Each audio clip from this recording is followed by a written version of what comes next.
Então, pessoal, boa noite. Então, vamos iniciar aqui a nossa palestra. Gostaria de agradecer aqui a presença de todos que estão participando, né? Essa é a nossa 10ª jornada de pesquisa discente do programa de pós-graduação em filosofia aqui pela UFRGS. Então, hoje a gente teve algumas mesas de comunicação durante a manhã e a tarde. Também tivemos a palestra da prof. Camila. E para encerrar, então, a nossa noite, a gente tem a presença do professor Ricardo. Vou falar um pouquinho sobre o professor Ricardo.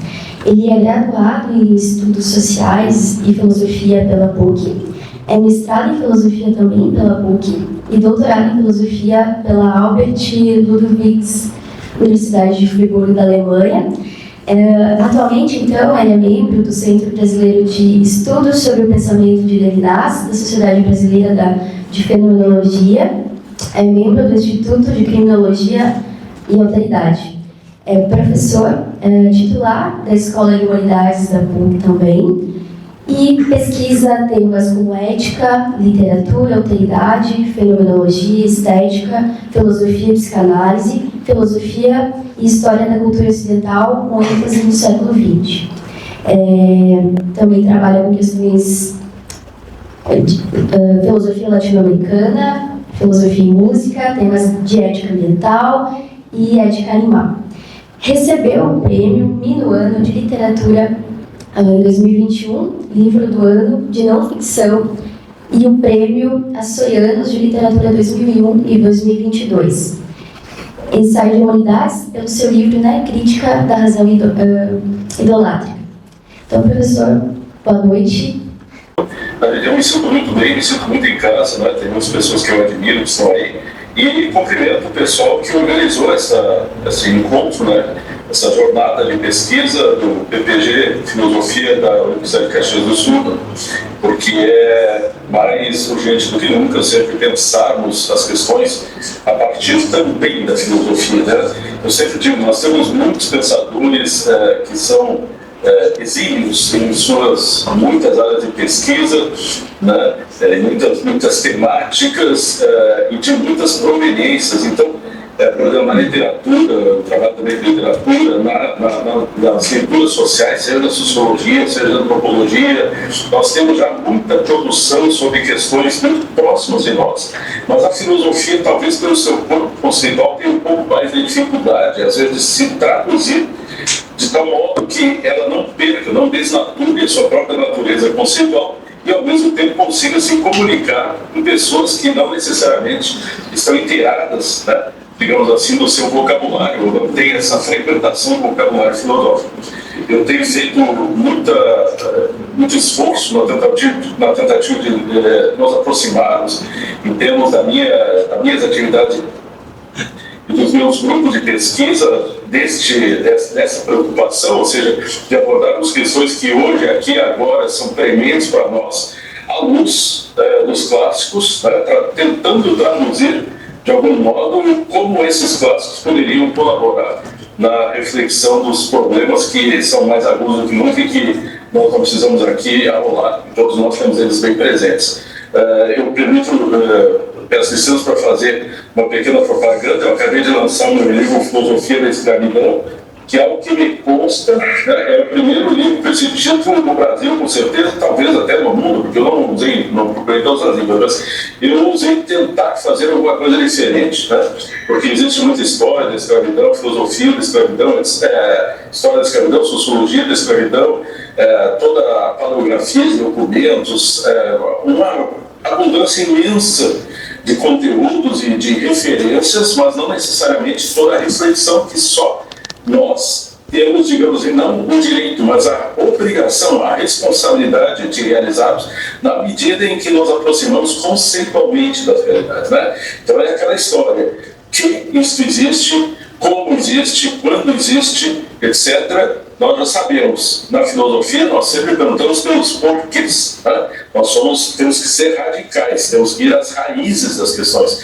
Então, o sociólogo pode se dar o luxo de explicar um panorama que ali está acontecendo sem aventar explicações suficientes de raízes, etc. Nós não podemos nos dar esse luxo, porque a nossa atividade ela é, por assim dizer, vertical. Ela é perscrutar as profundidades, as raízes justamente dos grandes problemas que nós temos. Eu digo isso para introduzir o nosso tema aqui, né? Na medida em que houve uma proposta, uma solicitação, e eu propus um título, que é um título que pode soar, no primeiro momento, assim, dissociado, alguns desses conceitos eventualmente dissociados dos outros, né? A saber, alteridade, ambiente e natureza. Muitas vezes a gente vai ter aquela impressão que a dimensão da alteridade, ou seja, toda a questão do outro que me chega, etc., é uma questão que a gente teria que pensar praticamente, assim, dado os grandes pensadores que nos subsidiaram com essa estrutura, quase sempre antropologicamente, fazer assim o geral, né? É uma visão do outro humano, né? O outro que ali está, a vulnerabilidade do outro que assombra pela sua presença, ele me constitui eticamente, de algum modo, ele é aquele sobre quem não posso poder, né? E nós sabemos, por exemplo, que Levinas, que é um autor que eu trabalho bastante, tem a sua obra essencial trata exatamente dessa temática, né? Onde a gente vai dissociar o poder, digamos assim, da guerra, o poder ontológico, da, por assim dizer, responsabilidade ética que se constitui, então, em subjetividade. Eu vou fazer um breve esforço sobre isso para a gente entender o que eu quero dizer, né, com essas duas outras inflexões, no sentido de ambiente e no sentido de natureza, né, que, obviamente, eu acho que não é nenhum segredo para nenhum de nós, que esses temas são extremamente urgentes, né? Hoje, no nosso seminário, tanto de manhã quanto à tarde, nós estamos comentando, né, que é cada vez mais urgente, né, depois das eleições norte-americanas de ontem, né, nós vamos ter aí uma revoada de novas ideias brilhantes sobre isso. Então, é uma questão que nós outros temos que nos preocupar, né? Bom, então, primeiro, uma breve esquematização do esquema, digamos assim, para compreender essa dimensão da alteridade radical, né? Vamos entender, não se trata então de uma questão lógica, né? Se trata de uma questão ética. Em que sentido isso? Vejam bem, uma palavra como diferença, nós vamos utilizar, em princípio, logicamente. A é diferente de B, C é diferente de D. Ou seja, demarca ali uma percepção e emitir sobre esses fatos, né? Por exemplo, sobre essa adequação ou desadequação, essa diferença, justamente essa palavra, é diferente. Então, nós estamos pensando aqui em termos lógicos. Nós não estamos envolvidos com atos da dimensão ética da questão. Mas o interessante é que quando a gente vai para os dicionários e para a etimologia das palavras, quando surge a palavra indiferença, a gente percebe que ela poderia ser, de algum modo, uma palavra que seria o contrário de diferença, né? Assim como qualquer outra palavra que a gente tivesse essa conotação, colocando semelhantemente ali, adequação e inadequação, né? Etc. Quer dizer, esses opostos. O que acontece é que todos nós sabemos perfeitamente que quando a gente fala em diferença, estamos num âmbito de realidade, e quando falamos em indiferença, estamos em outro, né? Não vamos chamar indiferença o oposto lógico de diferença. Vamos usar, por exemplo, desigualdade, alguma outra palavra, porque indiferença entra num outro âmbito, numa outra dimensão de cognição e de referência de mundo. Por quê? Porque ser indiferente a alguma coisa não é a mesma coisa que ser diferente de algo, não é verdade? Não está no mesmo plano. Por quê? Porque ser indiferente a algo traz necessariamente uma espécie de carga moral. Ninguém é indiferente logicamente, né? A gente é indiferente, se assim não for, eticamente. Então nós estamos no campo do agir, né? E não no campo do pensar mais. Então é impressionante como a própria linguagem vai nos mostrando essas possibilidades de extrapolar aquilo que a gente pensaria essencialmente fosse, digamos assim, no âmbito corriqueiro da própria, tudo muito simples. Na verdade, a complexidade está no mundo das palavras já, né? As palavras são prêmios, por assim dizer, de muito significado, de uma carga semântica muito rica, e com isso elas também nos dão sempre o que pensar, né? Vamos pensar em filosofia que aquilo, né, os problemas filosóficos são, eles se constituem a partir daquilo que nos dá o que pensar. Vamos dizer, eu não gosto do Heidegger, né, mas aí eu gosto de citar essa palavra, que o que dá o que pensar. É isso o conceito de realidade, a filosofia da vai ser brasileira, não é? Muito bem, então vamos pensar qual é a diferença, agora a diferença lógica, né, entre, por exemplo, eu compreender um outro como sendo um outro lógico e um outro como sendo um outro ético. Qual é a diferença? Tá? Nós temos um outro plano. O outro lógico é aquele que, de algum modo, eu inicio um processo de identificação ou desidentificação com o qual eu posso estabelecer relações, né, que, de algum modo, em algum sentido, meu igual, porque eu reconheço como tal, ele me reconhece, nós criamos ali a posição de simetria, em algum sentido, né? Na medida em que nós aproximamos, nós podemos, por exemplo, estabelecer um contato virtual ou real, do ponto de vista, por exemplo, do direito moderno, quando ele assenta sobre a ideia de contato entre iguais, né? Entre pessoas físicas, vamos chamar assim, para ficar no jargão que normalmente vai se usar. Então, o outro é diferente de mim no sentido em que ele não se confunde comigo. Agora, nós dois, de algum modo, participamos, né, quase assim, como se fosse Platão, das ideias, por exemplo, né, da mesma, se for um outro humano, né, da mesma categoria geral de ser humano. Né? Eu sempre digo, quando a gente faz uma enquete, assim, né, as pessoas, será que alguém se ofende a ser chamado de ser humano? Dificilmente. Mas aí entra outra questão, né? Por que a diferença? Ela já começa a sinalizar por aí. Será que alguém se contenta em ser chamado de ser humano? É evidente que não. Né? É evidente que não querem fazer o teste. Até na internet tem esses memes que mostram esse tipo de situação. Né? Pega uma criança de 3, 4 anos, 2 crianças, e faça o teste. Chame a criança do nome que não é o dela, para ver a reação que tem. Ou seja, nós adultos até podemos entender que alguém se enganou sobre o nosso nome. A criança, ela vai estranhar muito. Né? Existe até uma situação que foi gravada onde o menino pensa primeiro que o pai está brincando, porque ele chama do nome errado, chama do nome do irmão. Primeiro pensa que o pai está brincando, depois não entende, depois começa a se irritar. Porque, de fato, e aí que está, para começar a compreensão do que aqui a gente vai tentar estabelecer, de fato, o que nos constitui não é a nossa igualdade em relação aos outros, mas a diferença de cada um em relação a cada outro, de cada um em relação a cada outro. É verdade que todos somos seres humanos, mas é mais verdade ainda, por assim dizer, que cada um de nós é diferente do outro, ou não poderíamos nos relacionar uns com os outros. Não é? Então, essa é uma questão, por exemplo, que também está muito clara no momento de uma legislação. Quando se estabelece uma legislação, é isso que se quer dizer, né? Quando se coloca uma legislação e alguém que fosse ingênuo o suficiente para pensar que pelo fato de a legislação existir, existe a realidade que ela determina. Nós sabemos que a realidade não é assim que as coisas se dão. Sempre vai haver alguns que são mais iguais que outros, né? Esse tipo de coisa. Por quê? Porque uma coisa é o mundo das ideias, né? E outra coisa é a efetividade, o encontro, o atrito, a realidade ética. Aquilo que faz com que a cada momento a gente encontre onde tem que estabelecer relações.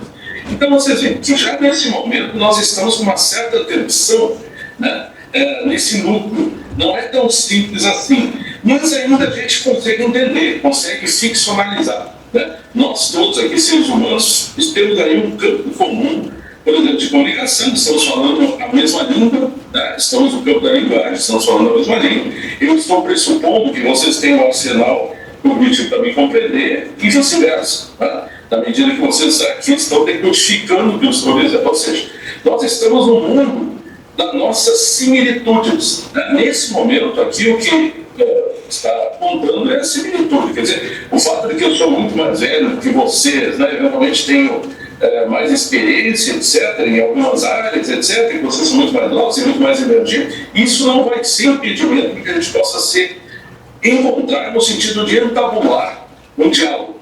Né? Nesse sentido, entendeu? O que eu estou fazendo aqui é propor um diálogo. Então, isso não vai ser, todas as nossas diferenças lógicas não afetar a nossa similitude no âmbito da linguagem, do conhecimento, etc. Né? Essa é a nossa crença. Muito bem.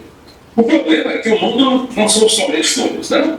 Então, nós sabemos que, desde os clássicos, desde os gregos, mas na modernidade se acentua de modo muito claro, nós temos aquela questão da guerra de todos contra todos, né? E nós sabemos, ao longo da história da filosofia política, as soluções que foram encaminhadas com relação a esse tipo de questão, tipo de contrato social, né? Tem aqueles mais otimistas, mais pessimistas, etc., a respeito desse problema. Por quê? Porque o fato de sermos diferentes, no sentido lógico, também nos permite que establemos não só um contato, mas também a guerra. Né? A guerra, aliás, é o resultado segundo, né, o nosso antiquíssimo arcaico, no bom sentido obscuro, heráclito, né? A mãe e o pai do ser, né? É no polemos que a realidade se dá. Né? Então, de algum modo, nós podemos entablar guerras com outros. Tá? E esses outros aqui, a gente está falando em nível de similitude. Né? Cada um de nós que nesse momento está, vamos dizer assim, uma dimensão de contrato dialogal, por assim dizer, na medida que vocês estão entrando em espaço para falar e depois vai haver a reciprocidade. Assim como nós estamos, né, criando esse ambiente pacífico, poderíamos estar criando um ambiente ao contrário. Aliás, isso é muito comum, né? Não apenas digitalmente, mas faticamente. Então, existe a guerra. Né? A guerra cria o ser, de algum modo, desde a tradição mais remota. Né? E, ao fazer isso, a guerra se propõe como um grande problema, né? Na medida em que eu não consigo achar na similitude algo suficientemente imperativo que me impeça de realizar a guerra. Por quê? Porque, na verdade, o que nós estamos às voltas aqui, e eu não citei, né, esse obscuro, arcaico filósofo, por acaso, nós estamos aqui pensando sempre no ser. Nós vivemos no ambiente do ser, na espessura do ser, por assim dizer. Né? Então, a gente pode, por exemplo, na filosofia, muitas vezes, nos manuais, na história da filosofia, a gente vê, já que eu citei o Heráclito, vamos pensar o Parmênides. Então, todo mundo logo localiza. Né? Um defende que o movimento é o ser é movimento, etc., e o repouso é uma ilusão. Outro defende que é o contrário, que o repouso é a verdade, o ser, e o movimento é uma ilusão. São completamente diferentes, né? Mas aí vem a questão da filosofia, né? Ela nunca olha apenas, ela olha e depois ela vê. Né? Então, num primeiro momento, né, é completamente desigual, diferente a formulação de cada um desses dois autores. Num segundo momento, eu retorno e daí começo a perceber que, não obstante toda essa distinção, existe algo em comum. Eles não querem as aparências, eles não querem a doxa, eles não querem o não ser, eles querem o ser. E isso vale tanto para Heráclito como para Parmênides, e vai valer para Platão e para Aristóteles, e assim por diante. No pensamento ocidental, o que nós temos essencialmente é a procura pelo ser, né? Em infinitas formas, né? Pela tradição, as leituras. A partir do século XVIII, aí, toda a história da filosofia, isso aí, né? Certamente nós conhecemos as infinitas formas de tentar chegar ao ser, né? A partir da reflexão filosófica. Então, no universo do ser, que é o que nós estamos falando, existem as igualdades, desigualdades, e existe a possibilidade sempre clara da guerra. A guerra é uma função do ser. Né? A guerra significa o quê? Vamos pegar...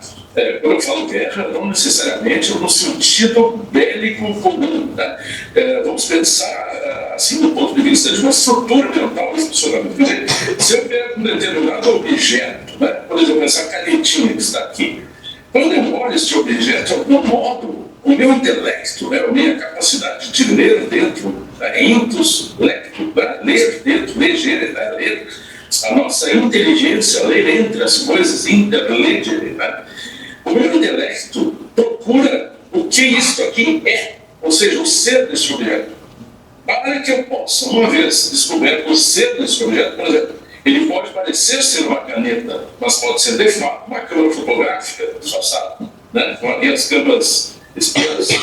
Então, eu quero a verdade, eu quero a episteme, por assim dizer, e não a posse. Então eu quero chegar na essência do ser, né, para ser aí algo neonástico, né?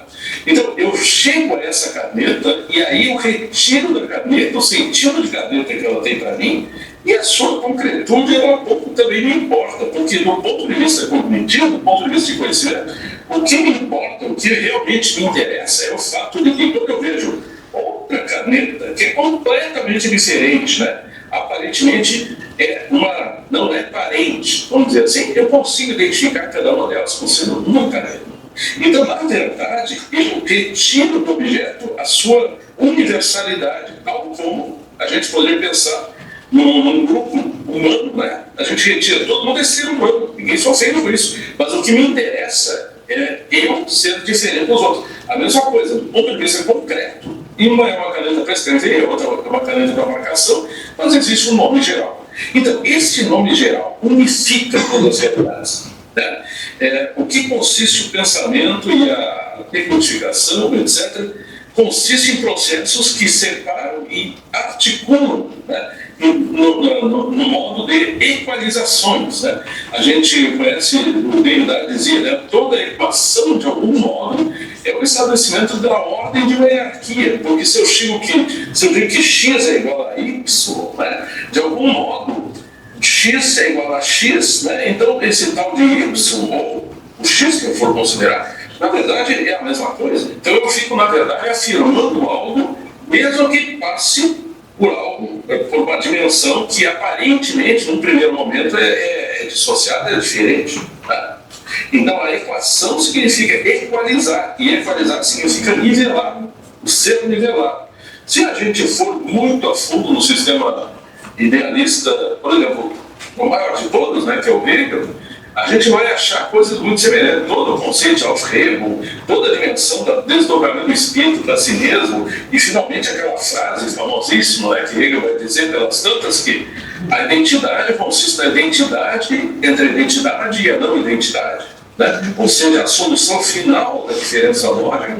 Nós vamos ver que tudo isso está dentro de um ponto específico de pensamento, onde a cognição, a racionalidade, do ponto de vista de articulação de elementos que então vão ser conceitualizados e aplicados no domínio da realidade, é absolutamente fundamental. É isso que se faz. É por isso que quando chega lá no Renascimento, né, Francis Bacon vai dizer lá no Novo Ordem, pelas tantas, né, que a natureza está aí, temos que conhecê-la.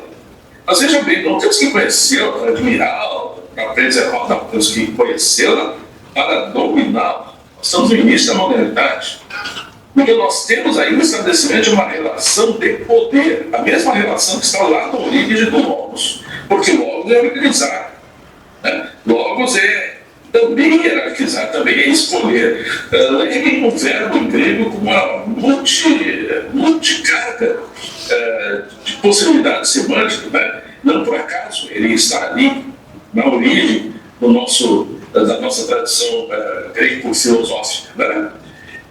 Então, nós estamos sempre com essa dimensão. Essa dimensão agora, então, que é ao mesmo tempo aquela que permite a unificação e que permite a guerra, né? Ela causa, digamos assim, dentro dela, estabelece relações, estabelece lógicas de poder, a qual essas lógicas faz, né? Essas lógicas vão sendo, então, deduzidas, derivadas, trabalhadas ao longo da história do pensamento filosófico, tendo a história à mão, tendo as ciências da sociedade à mão, ciência política, etc. Então, para isso, nós não temos nenhum problema. O que agora vai significar para nós a alteridade? Não é uma diferença lógica. Portanto, nós estamos falando aqui de uma outra estrutura. Uma estrutura, e isso eu gostaria eu já falei algo semelhante a isso aqui, talvez centenas ou milhares de vezes, né? Cada vez eu acho uma forma nova. Eu estava pensando como fazer tentar demarcar bem essa questão. Achei uma metáfora que talvez ajude, né? A alteridade é aquilo contra o qual é impossível fazer a guerra. Vamos entender bem. Vejam bem, se eu posso estabelecer a guerra que no interior, né, da nossa comunidade, no comum que nós vivemos, significa sejam nações diferentes, né? Sejam grupos diferentes, sejam pessoas diferentes, eu posso estabelecer um polo, né? E aí quem vence de algum modo leva, né? Os salvados, o resultado dessa guerra, né? Isso aí é a coisa mais repetida da história do mundo. Vai haver alguma dimensão onde a guerra não tem sentido. Eu vou dar um exemplo para que vocês entendam o que eu quero dizer, né? Porque nós vamos ter que nos transferir para um outro universo, né, de simbolização, uma outra lógica de simbolização. Uma coisa é eu estar, por exemplo, na minha casa, daí bate alguém, pode ser uma visita, né? Então eu recebo a visita, eventualmente pode ser uma visita inesperada, né? Ou pode ser uma visita em uma hora. Eu posso, aí, com toda a abertura, né, eventualmente explicar que eu não tenho condições naquele momento de receber aquela pessoa da melhor forma possível, né? Eu consigo, de algum modo, explicar que, por mais que aquela pessoa pudesse ser bem-vinda, naquele momento isso não existe. Então, e se a pessoa não aceitar, ou eventualmente for alguém que quer invadir a minha casa, eu vou estabelecer com essa pessoa uma guerra, né? Uma guerra em mínimo sentido naquilo que vocês obviamente já estão compreendendo. Quer dizer, a invasão vai ter uma reação de minha parte. Então, eu estou vendo ali um igual, compreende? De algum modo, eu estou vendo alguém que pode compreender as minhas razões e que eu pretendo compreender suas razões. Quando isso aí não mais encaixa, se estabelece a dimensão guerreira, a dimensão bélica, né? Inter-humana, no caso especificamente, tá certo? Isso é uma situação. Agora vamos fazer uma situação completamente diferente. Vamos imaginar que pelas tantas, né, eu abro a porta da minha casa pela manhã, um dia, moro no interior, sei lá, em algum lugar bem distante, abro a porta da minha casa pela manhã e ali tem um bebezinho, né, embrulhado em alguns panos, né, num cesto, vamos pensar bem romanticamente, né, num cestinho. Né. Bom, eu não convidei ninguém. É inesperado, né, porque se fosse esperado não seria surpresa. Né. É incômodo, porque se fosse cômodo, já estaria tudo resolvido. O problema acabaria de se iniciar. É uma situação, uma presença que, pela sua simples presença, desconstitui a minha realidade planejada a priori, né? Pensada a priori. Por quê? Porque eu tenho algumas alternativas aí para fazer. Né? Eu posso, por exemplo, já que ninguém está observando, e eu não sou exatamente um kantiano, eu posso, já que entregar esse bebê assim, né? Porque não tem bilhete, não tem nada, está ali abandonado na minha porta, eu posso consumir com esse bebê. Ou seja, eu não estou estabelecendo uma guerra com o bebê. E a desproporção de poder é tão extraordinária que não faz sentido falar em guerra. Ninguém faz guerra contra quem não se defende, isso não é uma guerra, isso não é extermínio. Nós estamos vendo isso aí no mundo, né? Então, isso não se trata de guerra. Guerra é quando se tem a possibilidade de uma certa simetria. Né? As guerras só existem porque existem exércitos que querem se medir em força e que vão fazer isso. Então, se tem uma criatura que é completamente vulnerável, cuja sua mais, vamos dizer, medula de realidade é a vulnerabilidade, é a possibilidade de ser aniquilado imediatamente, como esse bebê é, eu não vou estabelecer guerra com ele. Então eu tenho essa possibilidade. Eu não está interditado. Eu tenho o poder ontológico, eu tenho a força necessária para fazer isso. Né? E depois tentar esquecer esse fato. Se eu for uma pessoa relativamente normal, eu não vou conseguir esquecer esse fato. Mas se eu for um psicopata, eventualmente aquilo ali passou e nunca teria acontecido nada. Isso é uma possibilidade. A outra possibilidade é que aquela presença, uma possibilidade mais tangível, aquela presença invadiu a minha própria estrutura de leitura da realidade. É uma coisa muito incômoda, é um trauma. Né? Em muitos sentidos é um trauma. É um trauma do ponto de vista do inesperado. Né? É um trauma do ponto de vista do inusitado. O que é inusitado? É aquilo que não é usual. Né? Inusitado. É um trauma do ponto de vista, e agora se a gente quiser, humano, né? Porque afinal de contas, a essa altura, a gente ainda está vendo esse tipo de situação, quer dizer, pessoas que estão confiando a um estranho, uma criança recém-nascida, completamente, né, exposta ao mundo, a roda dos expostos. Vocês lembram, né? Aquela roda que acolhia as pessoas que estavam, aquelas crianças que eram indesejadas por algum sentido, em algum sentido. O que significa isso aí? Que o meu universo de previsibilidade, ele foi afetado.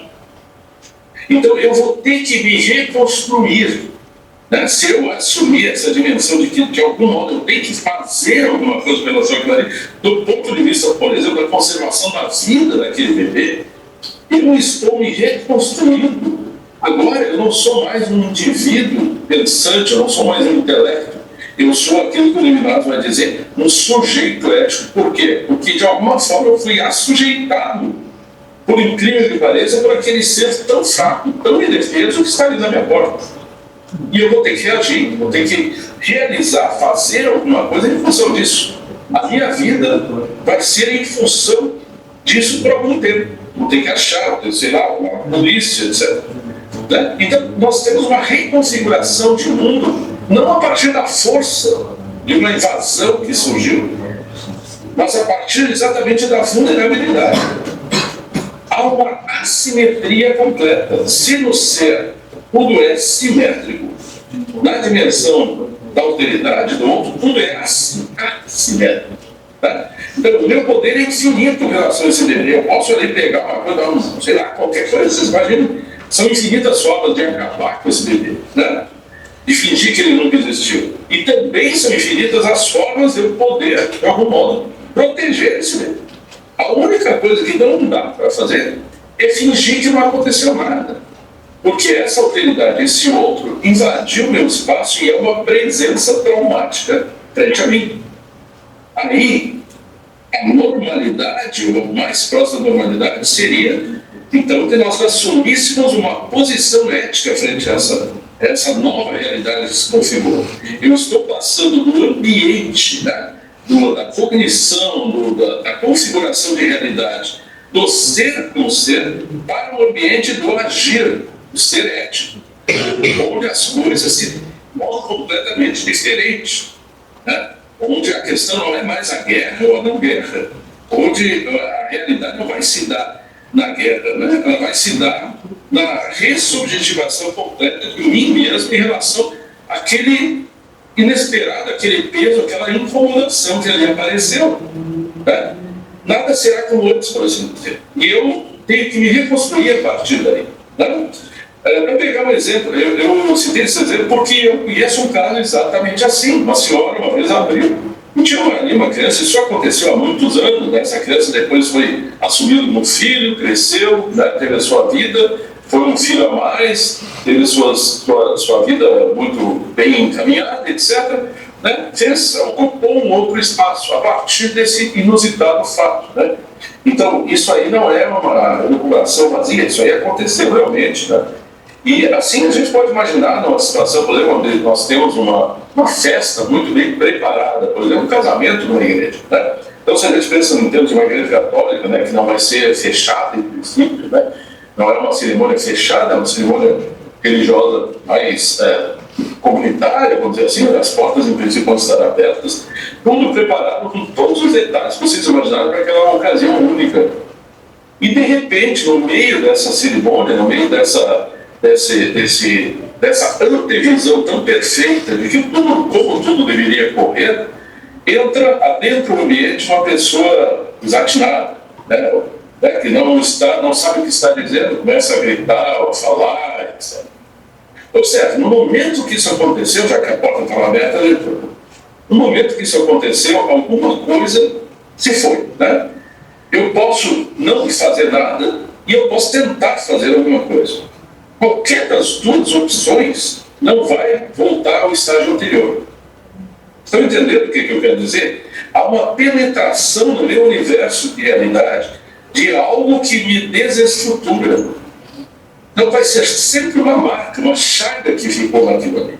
Né? Aquele bebê é uma chaga na minha subjetividade. Tanto é que essa história é real, né? Passou aí de uma tia-avó minha, passou, e hoje, 100 anos depois, nós estamos falando dela.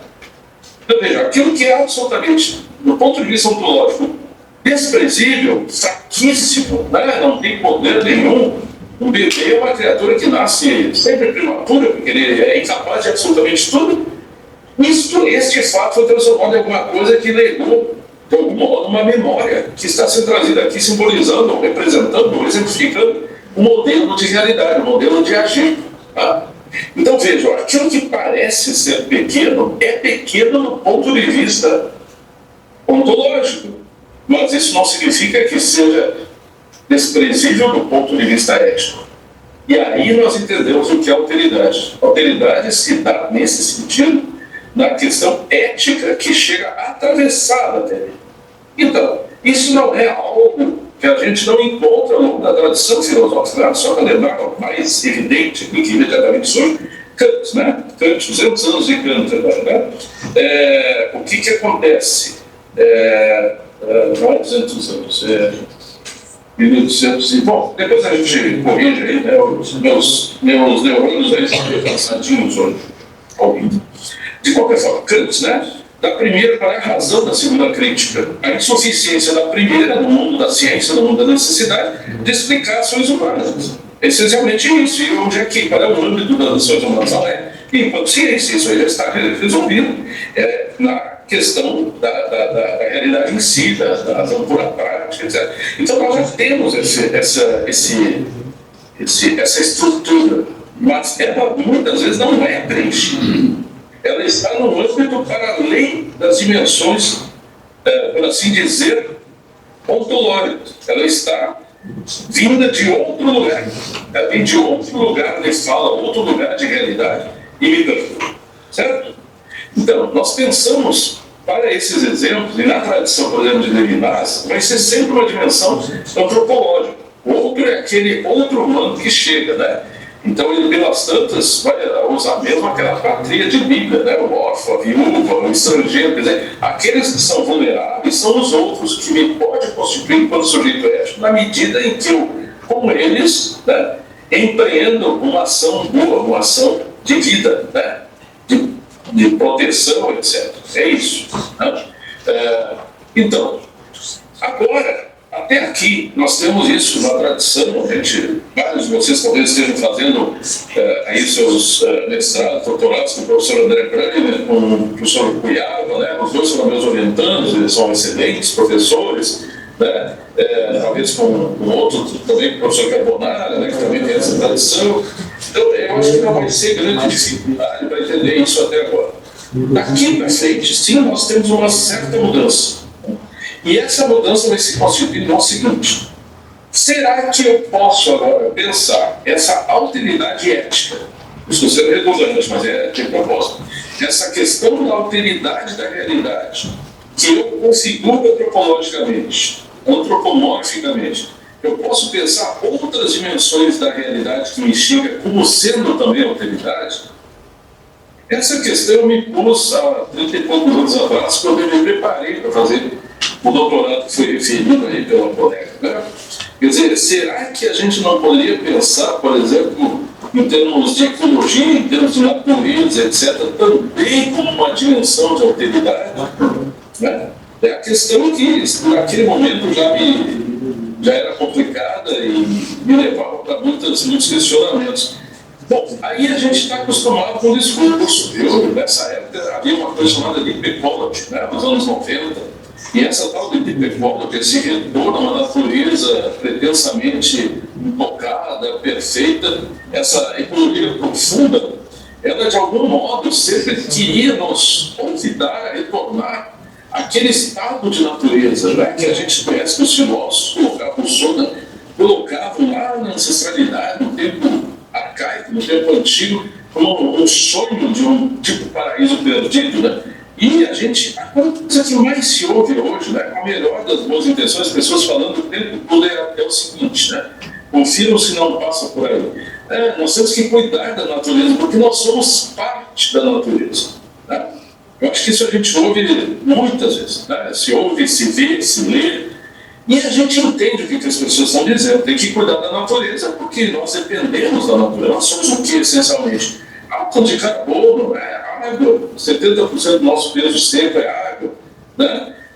Nós somos água, químicos, simbiose com bilhões de animais, de bactérias. Então, nós precisamos cuidar da natureza, porque nós somos natureza. Mas, por outro lado, há um problema, porque há uma possibilidade de uma inferência lateral aí, ardilosa, eu chamo de racionalidade ardilosa, que pode utilizar isso para dizer o seguinte: se é assim, se é tão evidente dizer que eu sou natureza, então aquilo que eu faço fora de mim é como se eu estivesse fazendo dentro de mim, e de mim cuido eu. De mim cuido eu. Então parece que há uma espécie assim de desculpa a priori para continuar arregando, né? Estou usando a palavra com consciência, arranjando as coisas de tal modo que parece que eu estou cuidando, mas na verdade, como eu tenho o álibi de dizer que de algum modo aquilo que afeta a natureza está me afetando, eu de algum modo me confundo com a natureza. Eu vou chamar isso aí, né, de sofisma ontológico. Eu sou natureza, né? Aí a gente vai esquecer, por exemplo, exatamente o fato de que nós somos e não somos ao mesmo tempo.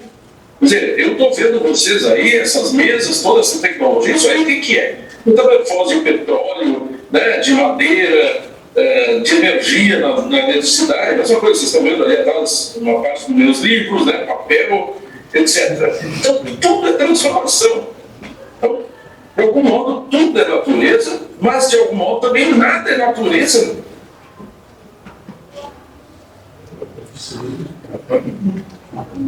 Num evento que houve nos anos 90 numa cidade, um colega meu, Marcelo Pelizoli, que eu acho que até o Carbonara conheceu, e outros conheceram, ele era um grupo de crianças e ele mostrou um vaso de flores, né?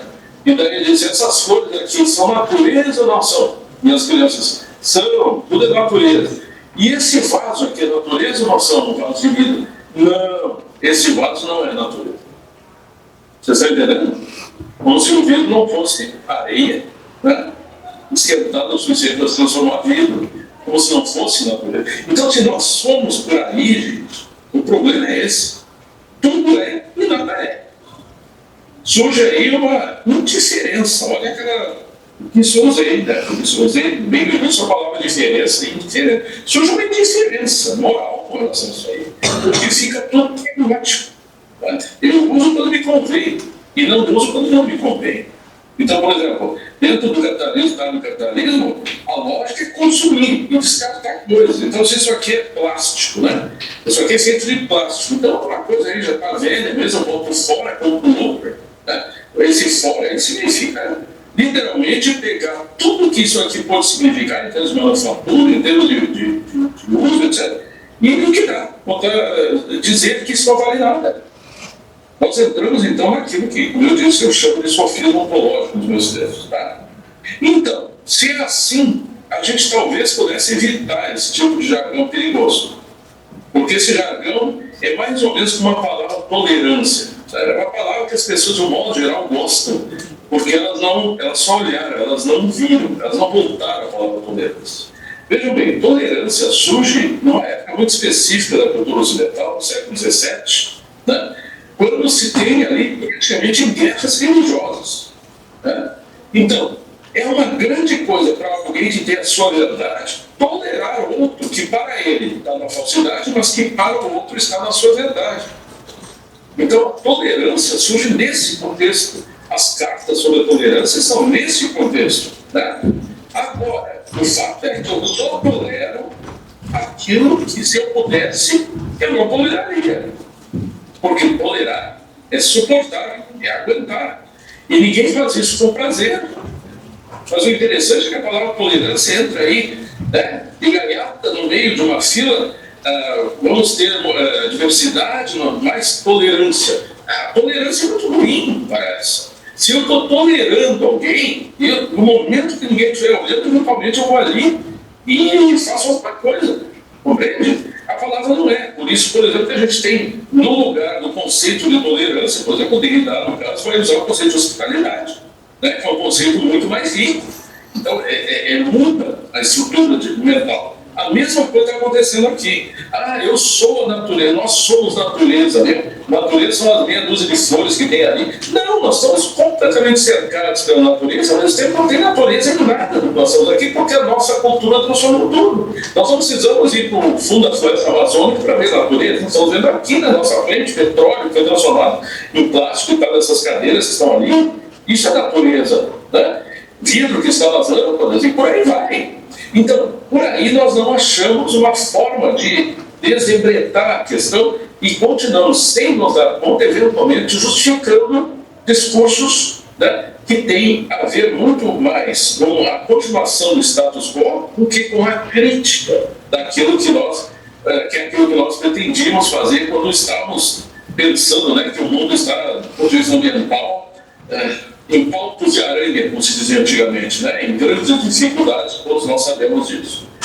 Portanto, né, talvez esse fato nos permita importar uma categoria que nos ajude a lidar melhor com essa estranha diferença que ao mesmo tempo está presente, ausente em cada uma das nossas situações, né, em cada uma das nossas configurações. Basta olhar, né, para as roupas que estamos vestindo, para os apetrechos que estamos utilizando, né, que a lista é estar e não estar, ser e não ser ao mesmo tempo. E se agora, né, nós compreendêssemos que aquilo que nós falamos como ambiente, na verdade, não é apenas, né, o ambiente. Obviamente, nós temos aí o cavalo de Troia do Abios aí dentro do ambiente, né? Mas não apenas enquanto um discurso, ou uma mentalidade, ou uma configuração, onde, quando eu falo em um ambiente, necessariamente eu tenho que perceber algo já pré-escrito como sendo ambiental no ambiente.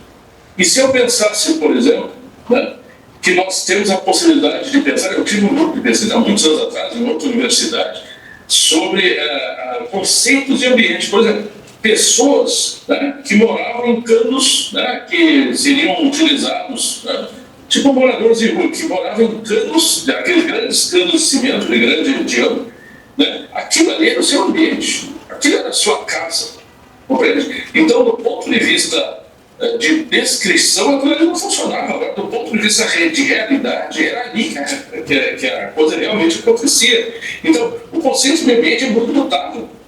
E, ao ser muito mutável, ele pode ser, muitas vezes, apropriado de forma indecorosa até. Né? Indecorosa, dando a impressão de que nós estamos, com o máximo respeito, lidando, né, com alguma coisa que, na verdade, é como olhando de longe, tem alguém que está segurando o braço de uma pessoa para ajudá-la a caminhar, e quando a gente vai ver, ele está apertando e conjurando aquela pessoa com a sua força. Então, existe essa possibilidade. Perfeito. Então, vamos concluindo, né, encaminhando agora para a conclusão, porque a gente tem algum tempinho de fazer questionamentos, etc. Eu acho que vocês já intuíram por onde que eu estou tentando conduzir essa discussão, né? Se alguém em algum momento tiver gosto de tentar procurar um pouco mais detalhado, obviamente eu estou fazendo aqui apenas um esquema provocativo, né? Nesse livro aqui, que é o Pensamento e o Outro do Pensamento, eu trago novamente esse tema, né, sobre essa questão da outra natureza, etc. Então vai ficar ali, a gente obviamente aqui não tem todas as referências, nem pode dar todas as referências, não faz sentido. Com certeza já estão incluindo por onde eu estou caminhando, né?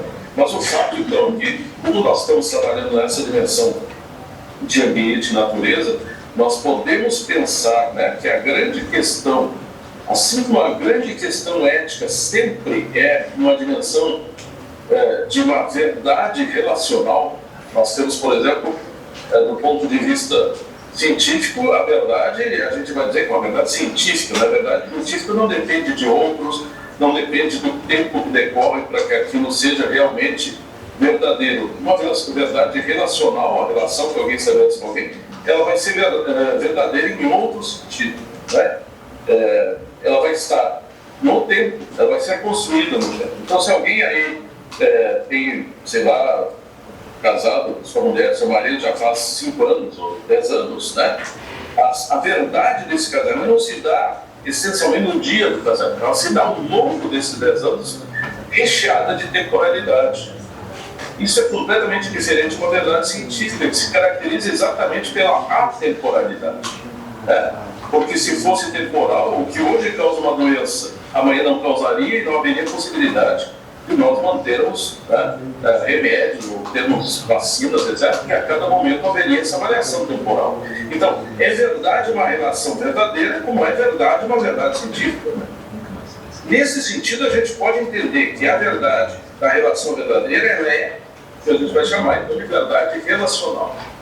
Com a questão da natureza, com a natureza, com o mundo natural, por assim dizer, com o mundo dos recursos naturais que nós temos, com o ambiente, nós temos tido, historicamente, uma relação de domínio, de violência, tratando como outro ser, como se estivéssemos em guerra. Lembram daquele momento que a gente trabalhou essa questão do ser, né? O ser se está na guerra. Quer dizer, é como se nós estivéssemos em guerra, e uma guerra completamente insana. Quer dizer, nós estamos extraindo matérias fósseis, né? Que se transformam em tudo isso. Né? O que eu tenho aqui, o meu computador, as cadeiras que vocês estão vendo, tudo já é petróleo transformado. Então, na verdade, nós estamos o tempo todo, de algum modo, usando, como se estivéssemos guerreando, né? Eu não falo que nós estamos exterminando, porque em algum momento a própria natureza tem recurso de nos dar ao troco, né? Mas, em princípio, nós estamos numa lógica de domínio, numa lógica de dominação, de exploração, numa lógica ontológica, numa lógica de ser. Nós queremos mais ser, portanto, nós tiramos, né, os recursos naturais e fazemos eles se transformarem em coisas úteis para nós. Né? Nós estamos no universo da lógica.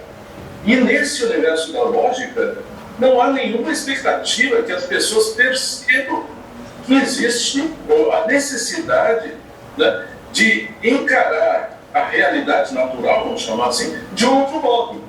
Não há, porque de algum modo estão ali e vão sempre dizer, sim, mas os indígenas sempre utilizaram aquelas madeiras. Assim. Aí talvez entendam, né, a história aquela dos caciques, né, que faziam toda aquela... em vários povos, isso né, todo um pedido de perdão antes de derrubar uma determinada árvore, né? Isso aí está sendo muito trabalhado, principalmente aqui nos povos originários. Quer dizer, entender, por exemplo, que os animais não são coisas para ser utilizadas. Dentro de certas cosmovisões, eles são antepassados das pessoas. Dentro de outras cosmovisões, eles são descendentes das pessoas, né? Mas, de qualquer forma, eles estão em processo relacional com as pessoas. Compreende? Então, nós mudamos aí a lógica de funcionamento, assim como o bebê, né? Se a natureza agora não é entendida mais, né, como um outro igual a nós, com o qual, a tal ponto que nós possamos nos identificar e dizer eu sou a natureza, de algum modo está cedendo aos nossos impulsos, né? Aquilo que o Adorno e o Durkheim disseram em 1954 na dialética do esclarecimento, né? O sonho, né, desse modelo de inteligência é transformar o universo num gigantesco campo de caça, de predador, assim, né? Vai lá, quer caçar, eu quero conquistar, né? Eu quero conquistar. Ora, isso aí, obviamente, primeiro, vai nos levar, o buraco vai sempre se ampliando, e em segundo lugar, como eu disse, né, a natureza tem recursos para nos fazer cairmos em nós, né? Não nós, mas nossos descendentes imediatos, ou não tão imediatos, né? Olha o que foi essa situação de enchente, né? Então, se nós agora mudássemos a estrutura de uma estrutura cognitiva, do ponto de vista formal, que diferença lógica que eu conheço, que eu reduzo a um conceito, etc., para uma dimensão relacional, onde eu existo em função da relação que eu estabeleço com essa... Eu existo do ponto de vista ético, em função da relação que eu estabeleço com esse outro, ou no caso, que se a gente quiser, com essa outra natureza, aí as coisas começam a mudar um pouco de figura. E aí, como eu disse, em certas tradições, muitas tradições de povos originários, não só aqui, ao redor do mundo, nós temos infinitos exemplos disso aí. Ou seja, que é possível estar com a natureza sem se confundir com a natureza. Compreende a diferença? Né? Sem entrar em guerra com a natureza. Tanto é que após há milhares de anos naquele lugar e não estão sofrendo nenhum cataclisma ambiental, coisa assim, né? Porque puderam lidar com a dimensão de um modo diferente daquele que nós lidamos. É essa a questão. Então, a minha proposta consistiu nisso, né? de trazer aqui uma reflexão, né, no sentido de provocar, né? Provocar significa chamar, vocar, né? Chamar, provocar, trazer para pensarmos essas situações. Como eu disse, isso aqui é apenas um esquema, né? Eu fiz simplesmente um esquema que não tem nenhuma referência, não posso no momento ficar referindo. O texto já foi, os textos, na verdade, né, que foram, tem uma longa história, então eu não tenho nenhuma expectativa de que haja uma ideia de completude naquilo que eu disse, mas pelo menos aquela primeira desconfiança que talvez a gente pudesse considerar toda pelos adenoma, toda o fato de nós vertermos aquilo que está fora de nós a partir de outros parâmetros, de outra posição, que não aquela de um grande conquistador, né? Porque, como alguém já disse, antes do ego cogito, nem o ego conquilo. Lúcio disse isso, na verdade. Antes do ego cogito, todo mundo pensa que é o primeiro que veio o ego conquilo. Antes de eu dizer que eu penso sobre essa caneta, eu conquisto essa caneta para mim, no conceito de caneta, que eu dei o exemplo para vocês, né? Então, essa mania conquista está nos levando para um prato bem feio, né? Cavalheiro conquista. É evidente, a gente aqui está falando assim, do sentido da nossa reflexão filosófica, né? Os donos do mundo estão aí, fazendo e acontecendo, mas nós não podemos abrir mão da nossa posição, né, de transformação de filosofia, transformação de crise em crítica, né, a partir de conceitos de categoria. Nós não podemos abrir mão disso, né, porque em algum lugar alguém tem que pensar todas essas questões. Então seria isso, aproximadamente, que eu tinha preparado para vocês, né, não quero alongar mais, e agradeço a paciência que possam ter tido até agora. Muito obrigado. Então, professor, agradecemos a sua fala, uma excelente fala. E agora a gente vai abrir o espaço, então, para perguntas, questões que nós temos aqui. Quem tiver uma discussão para trazer, pode levantar uma que a gente leva o microfone. Para virar um pouquinho, para dar uma espiada do pessoal que está aqui presente também. Obrigado, Ricardo, pelas contribuições aqui, várias retomadas e desdobramentos de questões que há tempo tenho tido a oportunidade de estudar com você e pensar. E aí, aproveitando o gancho, que num dado momento o nome do Marcelo Perisoli foi citado, e uma questão que há bastante tempo eu me recordo, me parece oportuna aqui, quando o Marcelo Perisoli, aquele interstício entre o término do mestrado e o início do doutorado, não me recordo bem, mas foi na transição dos anos 90 para 2000 ali, ele lançou o livro A Emergência do Paradigma Ecológico, então trazendo vários elementos de inspiração levinasiana para discutir as questões ambientais. E me lembro na época de uma das questões entre muitas que apareceram no debate será que podemos trazer um conceito levinasiano de alteridade que tem uma dimensão da relação humano com o humano para uma relação do humano para com o não humano, ainda sob a égide de que grande parte ou quase toda a história da ética ela fica numa relação eminentemente humana e só muito recentemente, no adiantar do século XX, é que nós passamos a assumir que também a ética possa se relacionar com o não humano. Então, talvez, embora já tenha de vários modos aqui dado elementos para poder pensar uma alteridade, que ela não se restringe à relação humano-humano, mas se puderes um pouco mais avançar nessa ideia, Ricardo, de uma alteridade que se desdobra para além do humano. Mas a questão é não só que ela se desdobra para além do humano, mas o quanto isso tem uma legitimidade que não depende apenas de uma decisão humana sobre o não humano. De forma que, efetivamente, é possível dizer da natureza que ela tem uma alteridade e não apenas um reconhecimento meu como humano. Acho que são questões que eu sei que trabalhas isso bastante, não há nenhuma novidade. Talvez se puderes desdobrar um pouquinho mais essas questões, parece muito oportuno para a reflexão. Obrigado. Perfeito, muito obrigado, Carbonaro. Essa.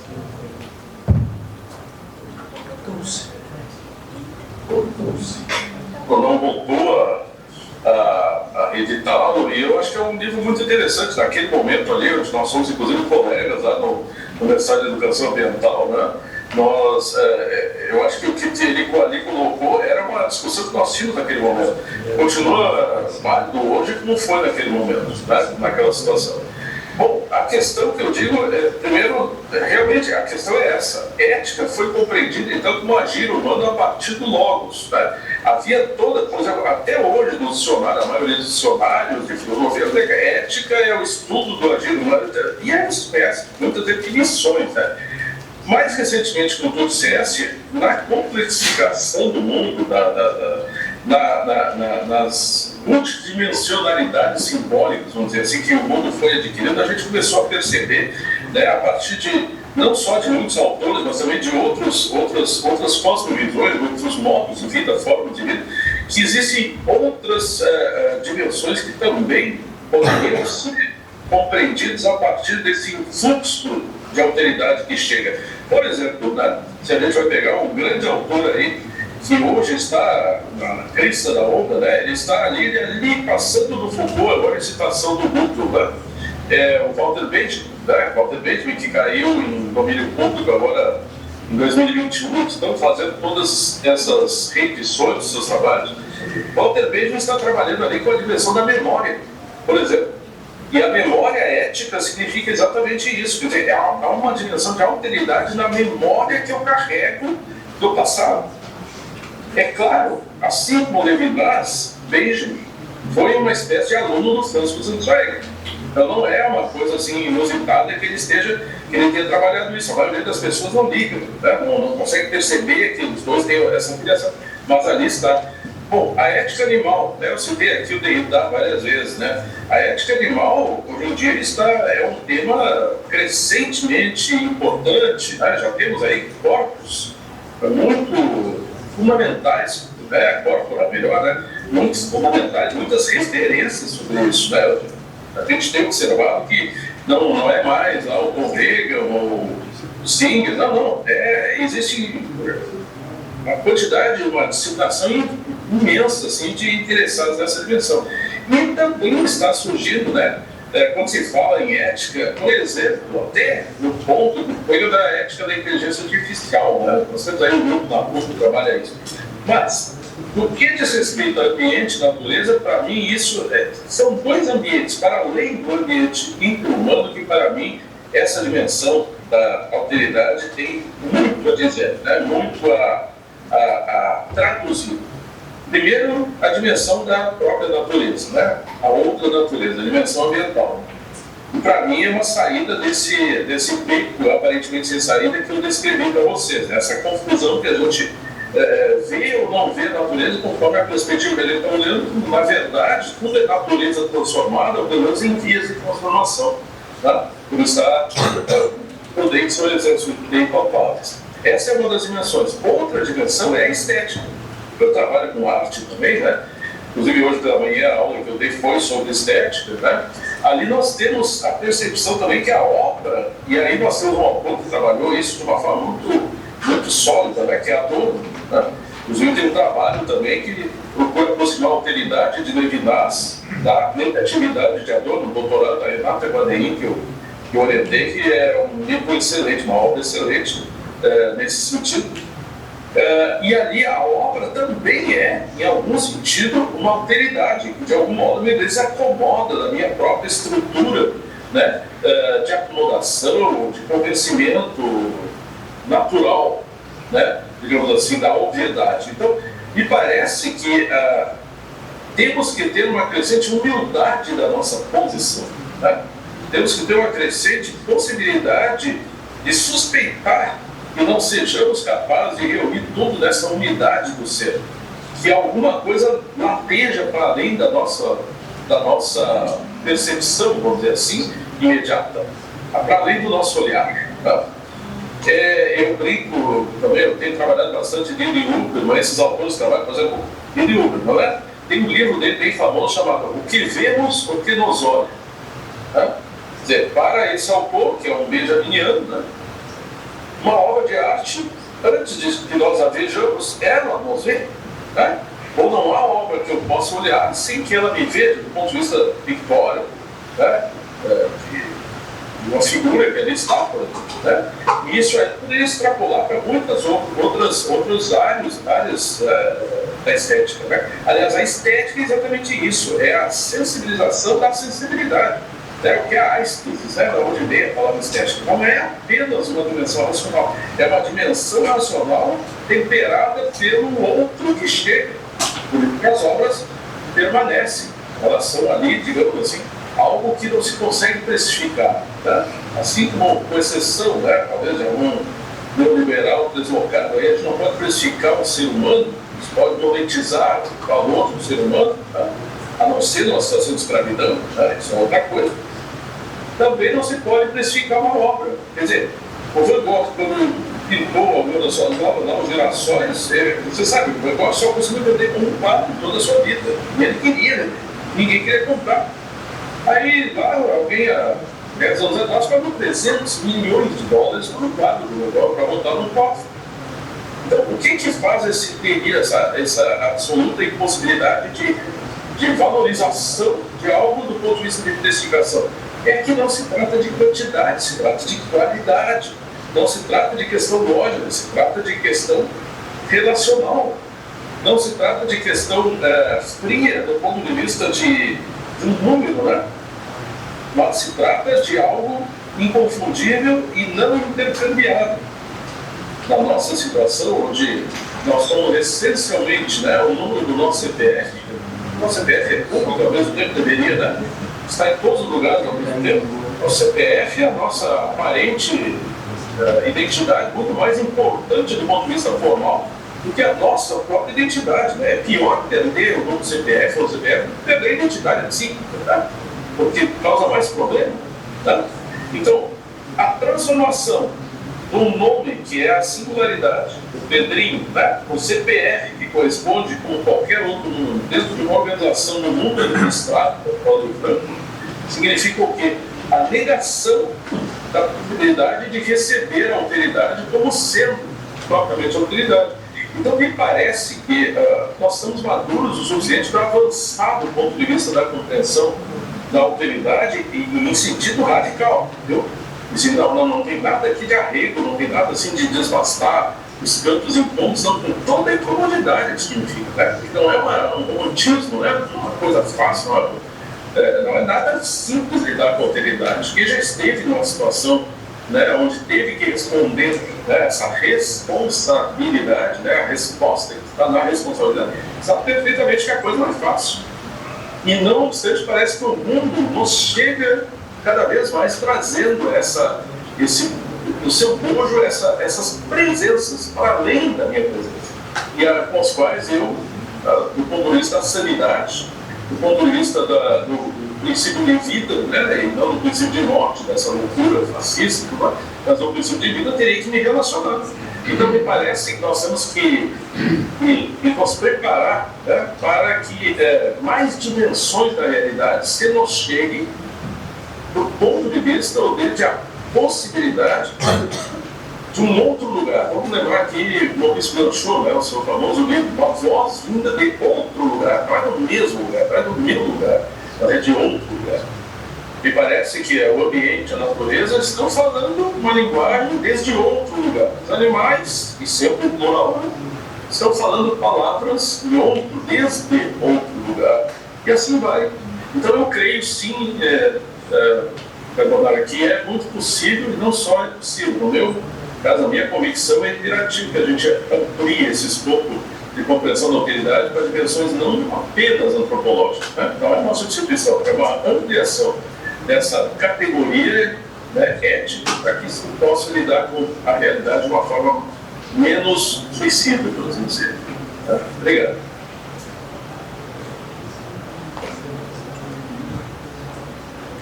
Temos um tempinho ainda. Tem mais alguém que gostaria de fazer um comentário, pergunta? Professor Cunha. Obrigado, sempre bom te ouvir. é o Evaldo que está falando. Saudades daqueles tempos, né, de convívio na PUC. E a tua fala me leva a pensar sobre o papel da filosofia. Escreveste agora um livro, né? Eu não tive a oportunidade ainda de ler, Filosofia da Escravidão, e estou curioso para ver isso, talvez alguma palavra você pudesse dizer, mas quando nós falamos da alteridade, nós temos, com a pretensão filosófica, né, de abordar essa questão, de algum modo, nós temos que exprimir na linguagem filosófica, evidentemente, através do logos, através do dito. E é uma inevitável traição daquilo que é o outro. Então, fazer filosofia e falar do outro é trair quem é o outro. E evidentemente que temos que exprimir na linguagem do dito. Então, a questão é que não podemos considerar a linguagem só no horizonte do dito, porque nós sempre vamos trair o sentido. E talvez temos que então ampliar o horizonte da linguagem a partir de um sentido, como Levinas dizia, mais profundo da linguagem, onde tu não consegue dizer, ou seja, o dito não esgota o dizer no sentido de que brota, que vem do outro. Contudo, para fazer filosofia nós estamos traindo. É uma inevitável traição. Talvez a tomada de consciência dessa traição que se faz, também se colocar na posição de escuta do outro, onde ele possa dizer também de si e não ser narrado só por um sujeito, né, que diz do outro. Né? Então, só uma provocação, e por isso que a minha pergunta é sobre qual é o papel então da filosofia, né? Se é continuar buscando um sentido que brota além para evitar a traição absoluta. Muito obrigado, Iago, né? A saudade recíproca, né? Quantas aventuras tivemos a possibilidade de vivenciar, situações de crescimento. Aprendi muito contigo sempre, né? Uma pessoa que eu quero muito bem, assim como todos os colegas. E é bom estar, infelizmente, como eu disse, eu não pude estar presencialmente porque eu tive aulas até 5h30 hoje, né? Quinta-feira é o meu dia, vou dizer assim, presença. Então, mas mesmo assim a gente, de algum modo, né, tem que usar a tecnologia para estar presente também. Não, o que tu estás colocando é a nossa eterna atenção, né? Eu vi até que vocês têm um grupo aí também de literatura, né, de filosofia, trabalho autores da literatura. Quer dizer, eu trabalho bastante tempo já, faz 12 anos, na escrita criativa, né? Oriento trabalhos, romances, contos, roteiros cinematográficos. E ali a gente percebe, por exemplo, zooliteratura. Eu estou com 2 doutorandos em zooliteratura, quer dizer, a literatura com personagens animais, sem trair a animalidade, todas essas questões que são muito interessantes. Né? É claro, eles ali têm uma liberdade que nós não temos, né? Porque a literatura mostra as coisas, né? Ou tenta, ou pretende mostrar, e a filosofia tem que demonstrar, né? Demonstra a partir de conceitos. É complicada essa dimensão, né? Como não trair, né? A filosofia, de modo geral, ela é muito, muito vaidosa. A coruja de Minerva tem aqueles olhos, ela levanta, né? E ali ela tem aqueles olhões que ela vê a realidade, ela prospecta tudo. Então, nós nos acostumamos com essa atitude, vamos dizer assim, meio totalizante, de chegarmos, abrangermos a realidade, etc., né? Mas existe uma dimensão da filosofia que sempre foi aquele ponto, aquela ponto de fuga, digamos assim, dos próprios conceitos. E todos os filósofos, todos os grandes filósofos tiveram isso, né, de algum modo. O próprio Levinas resgata isso, por exemplo, no Platão, né, na dimensão, no momento da República, onde vem aquele bem que não pode ser definido. Ele é pequena tesusias, para além da substância, para além. Né? Então isso não é um místico, a não ser que a gente entenda Platão nesse sentido sendo um místico, né? Não é um místico cristão nesse sentido que está dizendo bem para além do ser, não, está na República de Platão. Então é como se houvesse um ponto de fuga, assim, também nos paradoxos que muitas vezes vão surgir, né, ao longo de muitos autores isso vai acontecer. eu estou trabalhando mais a fundo agora, Schopenhauer, ali em algumas dimensões acontece isso, é aquele prete final ali, onde parece que tudo está se convulsionando em torno, né? Há uma inexpressibilidade, não é expressável aquilo ali que está sendo dito, e não obstante nós temos que dizer. E aí vem a dimensão, a filosofia do dito e do dizer, que é clássica, né? O dito parou tudo e o dizer é o que ainda não deu, né? O que ainda não aconteceu, o que ainda está em processo, portanto, é aquilo que tem a vida propriamente dita. E aí, creio que existe a possibilidade de uma filosofia do dizer paralelamente a uma filosofia do dito.